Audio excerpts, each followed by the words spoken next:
2 months, starting December 14th, we're going to remove the GST, HST from groceries. 100% of groceries, all groceries. Prime Minister Justin Trudeau announcing a 2-month GST holiday on a suite of holiday-themed items and $250 checks for all working Canadians who made less than $150,000 in 2023. So if you worked in 2023 and earned up to $150,000, we're going to be sending you a check for $250.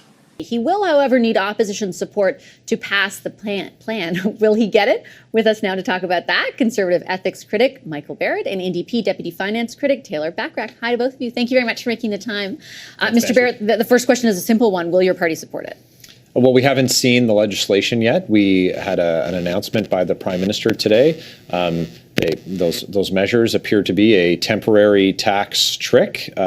We know that in the new year they are raising the price, they're raising the tax on alcohol as they do every year. We know that they're going to raise the carbon tax again in the new year with their plans to quadruple it. That'll raise the price of food for Canadians, the price to put gas in their cars and to heat their homes. So those things we know based on legislation that the Liberals and the NDP have supported in the House of Commons. We haven't seen legislation on this. So as soon as they introduce it, we'll take it to caucus, and as a group of common sense Conservatives, we'll review it. Let me reframe the question then. In principle, do the Conservatives support a 2-month holiday on GST for the items that the Prime Minister's office released today? What we've committed to do is to permanently remove the carbon tax for everyone and to take the GST off homes under $1 million to save Canadians tens of thousands of dollars. So those are does that mean that you don't support this? Those are permanent tax cuts for all Canadians. We haven't proposed any temporary tax cuts for just some people. Do I interpret from that you will not support in principle something like this? And I have to challenge you on that because the framing that your party, has put forward very consistently around getting rid of the carbon tax is one around affordability, right? Life is not affordable for Canadians. We hear that from your leader all the time. Therefore, we want to bring in a tax cut to make things more affordable. I understand your desire to see the carbon tax cut. The government has said that they're not going to do that. They are offering other relief when it comes to affordability. How can you say to Canadians you're going to put politics above that? Well, it's simply not putting politics above it. We have to see the legislation that the government is going to propose. They made an announcement today. This comes on the heels. It's a detailed announcement, with all due respect, though. It's not like it's just like, oh, some things might get GST. They put a list out there. Yes, we know that they plan to take the tax off Christmas trees that you buy after December 14th. This is after 9 years where in this country, food price inflation is 39% or 36% higher than our neighbors to the south in the United States. We know that 25% of Canadians are using food banks, which is certainly much higher than the 6 and change percent unemployment rate in this country. We know that hundreds of thousands of kids are going to school hungry because of the effect of the carbon tax raising the price on food in this country. So this is what... I'm not disagreeing with the facts you're putting on the table of the way people are suffering. I'm asking how you can look at those people suffering and say, because you'd rather see a carbon tax cut, you're not going to support something that the government is proposing that would offer a different kind of relief.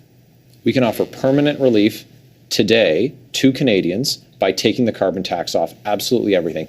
This is a sleight of hand by Justin Trudeau to distract Canadians from the real consequences of his inflationary spending and, frankly, the economic vandalism that he's perpetrated. I want to bring in Mr. Bachrach, and I have to ask you quite bluntly, why is your party supporting the Liberals on this when your leader, Mr. Singh, was explicit that it did not go nearly as far as you would like to see it go? You wanted it to cover more stuff and you wanted it to be permanent. Why do you continue to support the Prime Minister and his party when you say this falls so short?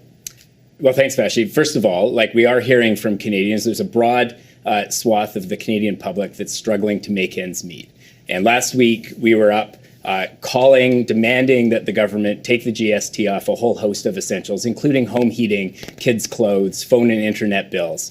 It appears the Prime Minister has caved to that demand and put forward, in classic Liberal fashion, put forward a lesser offer to Canadians. But at the same time, what they've put forward will help people. It's going to put money in their pockets and it's going to reduce the cost of some essentials for a period of time. We would make it permanent. We would do more. We would go further. But our commitment, when we ended the agreement, was to take everything that the government brings forward in the House on a case-by-case basis, look at the merits, and vote in the best interest of Canadians. So we're coming into the Christmas season. Families are going to be stretched. Here's something that's going to give them some help.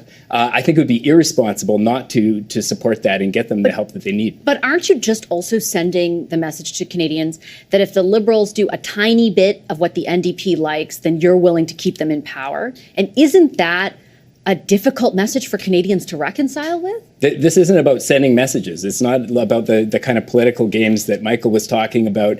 This is about getting help to Canadians. It's that simple. So people are watching this. They're looking at Christmas coming up. They're looking at their paychecks and the cost of things in the store, and they're stressed. This is what they're telling me. They're like, we're worried. We're not going to be able to make ends meet. We're not going to be able to put presents under the tree. We're not going to be able to pay our bills. This is an incredibly stressful time of year for people. And so if the government is willing to put something on the table that lowers people's bills, that gives them some of that relief at such a critical time of year, how can we say no to that? Because today, actually, in a way, Mr. Singh did. He said, when I'm prime minister, I will make it permanent. Sure, absolutely. He could be prime minister if your party was willing to force an election, but you're unwilling to because you don't think he's going to be prime minister, I think. Coming into Christmas, I think the question, whether Canadians want an election at Christmas or they want $250 and a cut to the GST on things like kids' clothes. Do you really think they're willing to trade the opportunity to get rid of a prime minister that your leader says is a total failure for $250? There's absolutely going to be an election, and Canadians are going to have a chance to voice their opinion at the polls. But listen, we're dealing with a very immediate and very real crisis of affordability for families across the country. And so our commitment that we made was that we would look at everything that the government brings forward on a case-by-case basis, and we would vote in the best interests of Canadians. Now, our leader has been very clear that an NDP government would do much more. In fact, the proposal— But you're okay with one doing less now?